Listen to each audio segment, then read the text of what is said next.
There is something watching you right now that you haven't noticed yet.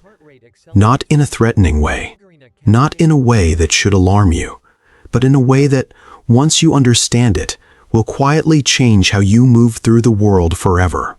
It's perched somewhere near you, maybe outside your window, maybe in the tree at the edge of your yard. Maybe it just crossed the sky above you this morning while you were carrying your coffee, lost in thought, believing completely that you were alone. You weren't. The birds in your life are not background details. They are not decorations on a morning you didn't fully notice. They are active, aware, and reading something in you that you never gave them permission to read. And the most unsettling part, the part that researchers only recently began to understand, is that they're often better at reading it than the people standing right next to you. What you're about to discover isn't a soft, feel-good story about nature. It's something older than that, something stranger, something that was always happening around you, in plain sight, that most people walk past every single day without ever seeing. And once you see it, you cannot unsee it. Start with something simple. Think back to the last time you walked outside when you were upset, really upset. Maybe it was grief. Maybe it was a fight you were still carrying in your chest. Maybe it was just one of those days when everything felt slightly wrong and you didn't know why. Do you remember how the birds behaved around you that day? Did they scatter faster than usual? Did the yard feel strangely empty? Did something feel different, even though you couldn't name it? You probably told yourself you were imagining things. You weren't. Scientists studying avian behavior have documented something that sounds almost impossible until you sit with it long enough. Birds respond differently to human emotional states, not just to human movement, not just to human sounds, to the invisible signal that your body is broadcasting without your knowledge, a signal composed of micro-expressions, postural tension, breathing rate, and something even more difficult to measure, something researchers are only beginning to find language for. But the birds already understood it long before we had the science to explain it. Here is what makes this so difficult to accept at first. We have always thought of emotion as something internal, private, sealed inside us. We walk outside and we assume the world receives us as a neutral presence, a human-shaped thing moving through space. We forget that we are biological. We forget that every living thing around us evolved alongside other living things, reading signals, processing information, surviving on the accuracy of their perception. And birds.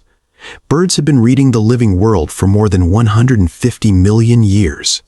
The crow sitting on your fence has a brain-to-body ratio comparable to great apes. It doesn't just see you, it builds a model of you. It stores that model. It updates that model every single time you appear.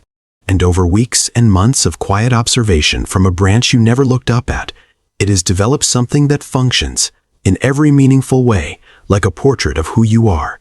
Not who you think you are, who you actually are. There's a study from the University of Washington that most people have heard about in passing, but never fully absorbed. Researchers donned rubber masks, the kind that completely obscured their faces, and captured wild crows for banding and measurement. Standard scientific procedure. Stressful for the birds, but brief. Then the researchers released them and returned to the same campus pathways wearing those same masks months later, sometimes a year later. The crows hadn't forgotten. Not just the individual crows that had been captured, their relatives, their neighbors. Crows who had never directly encountered those masks recognized them as threats because the information had been passed through the flock like a living warning. The birds had communicated danger across generations. They had built a collective memory of specific human faces. Think about that for a moment. A bird that weighs less than a pound remembered your face for over a year and told others about you. Now imagine what they remember about the way you carry yourself when you're afraid. Here's the detail most people miss when they first encounter this research. It isn't just crows. It isn't just the famously intelligent corvids who leave gifts on feeders or solve multi-step puzzles in laboratory settings. The emotional sensitivity appears across species in ways that suggest something more fundamental is happening. Something woven into the fabric of avian perception itself. Chickens, the birds we most aggressively ignore. the ones we've reduced in our cultural imagination to mere food, have been shown in peer-reviewed research to display empathic responses. When their chicks were exposed to mild distress, the mothers didn't just respond to the sound of distress. Their own physiological stress markers elevated. Their heart rates changed. They were feeling something. Parrots raised with humans develop what researchers describe as emotional synchrony, a mirroring of the human caretaker's state so precise that experienced parrot owners can read their own emotional health by watching their birds. When the human is anxious without realizing it, the bird becomes anxious. When the human finds unexpected calm, the bird softens. The bird is functioning as a living mirror, reflecting back the truth of what's happening inside you. And the more time a bird is spent around you, the more accurate that mirror becomes.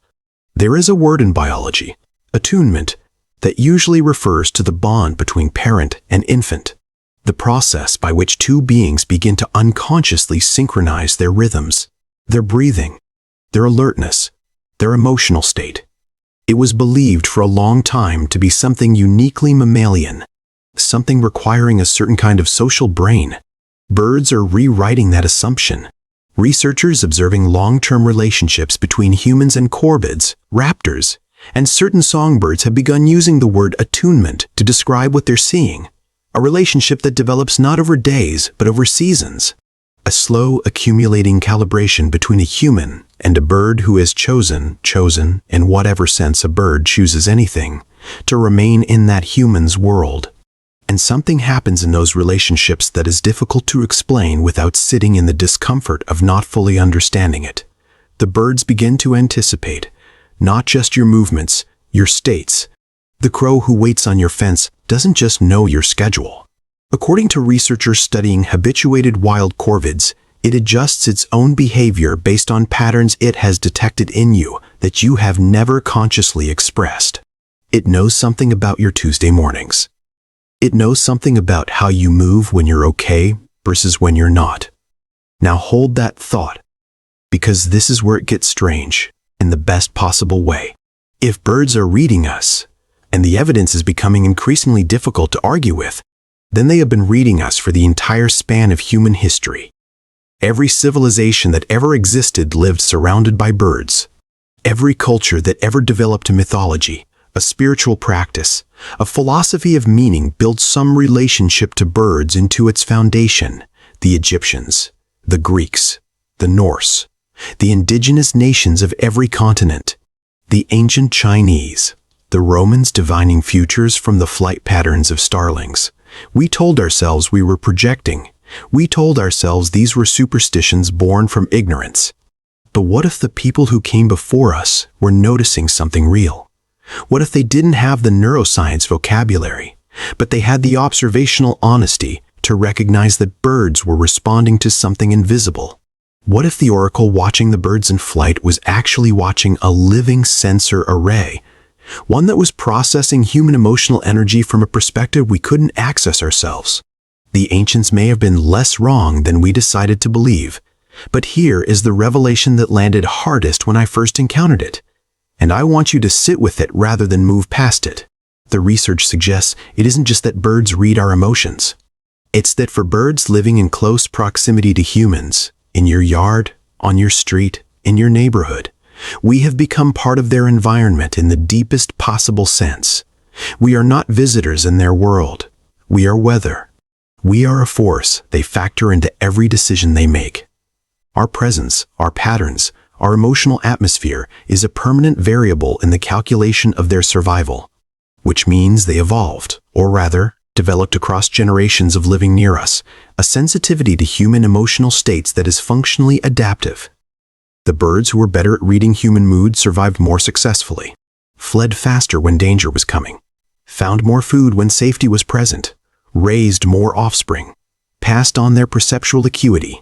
The birds around you right now are the descendants of thousands of generations of birds who were good at reading people like you. They've been practicing this for longer than your family has existed. There is a woman in the United Kingdom who fed the same pair of magpies in her garden for 11 years. She documented their behavior with the obsessive care of someone who suspected she was witnessing something worth recording.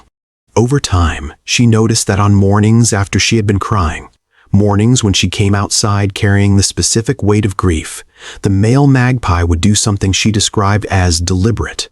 He would land closer than usual.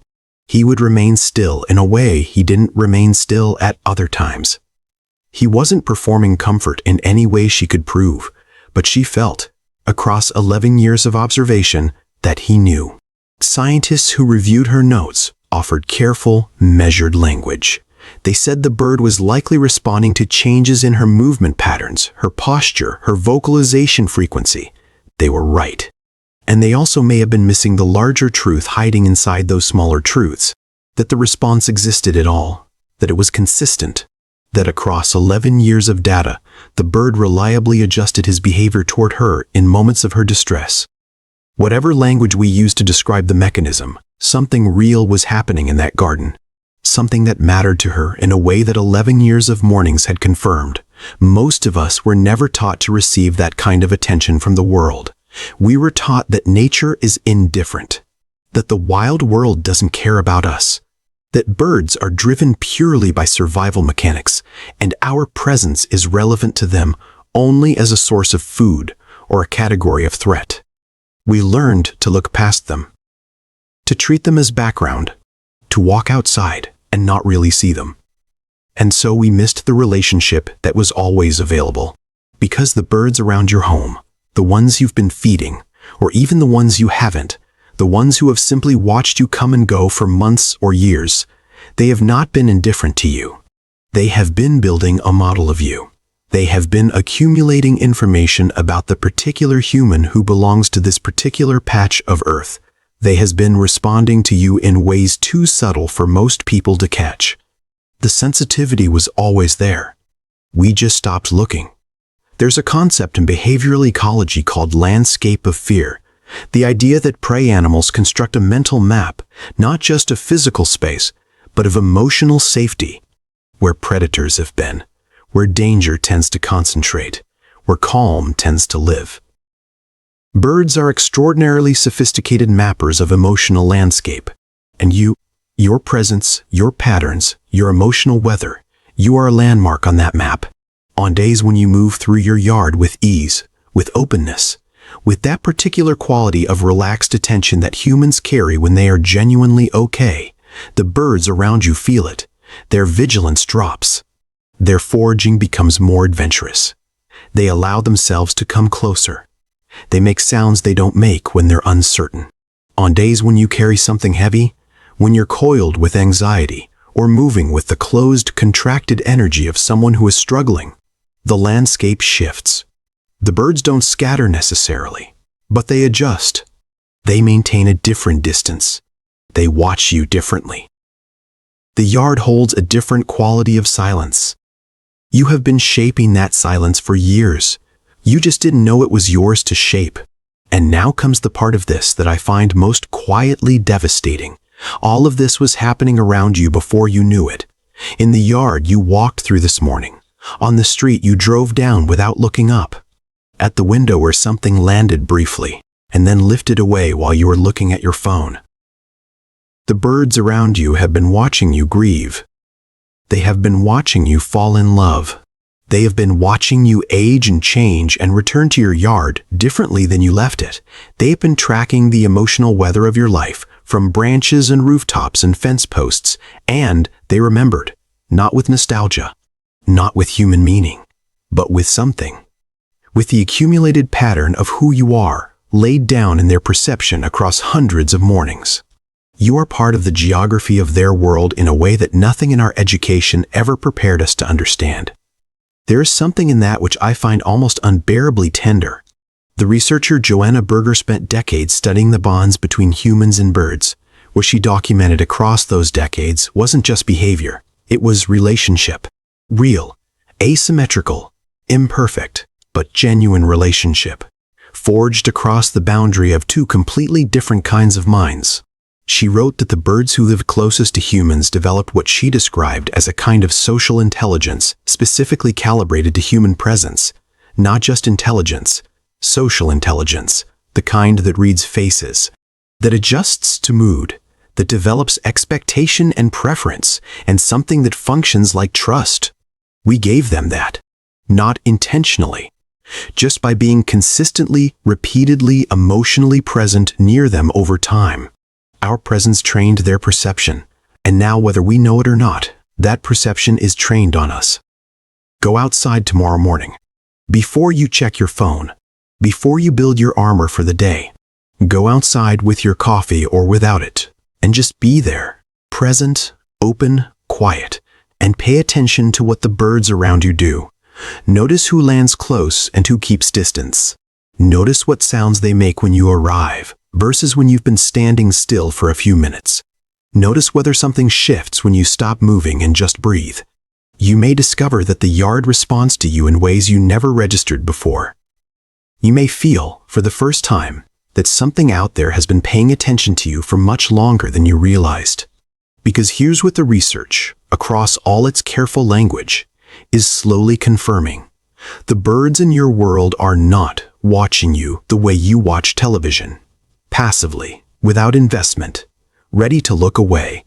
They are watching you the way living things watch other living things when their well-being depends on understanding them, with attention that is specific to you, shaped by you, deepened by every morning you appeared in their world. You are known out there, in a way that is quiet and strange and real. We began with the feeling of being watched without knowing it. We began with that moment, the one you might not have even noticed, when you walked outside carrying something heavy and the yard felt different, empty in a way that wasn't quite empty, quiet in a way that had texture. Now you know that wasn't your imagination. Now you know that the birds weren't indifferent to what you were carrying. Now you know that the silence was not absence. It was attention. And somewhere in the gap between what we thought birds were and what they are actually doing, in that space where science is slowly, quietly confirming what old cultures and careful observers always suspected, there is a truth about connection that most of us were never taught to see. The world is not indifferent to you. The world has been watching you, learning you, responding to you in ways too subtle for the pace we usually move at.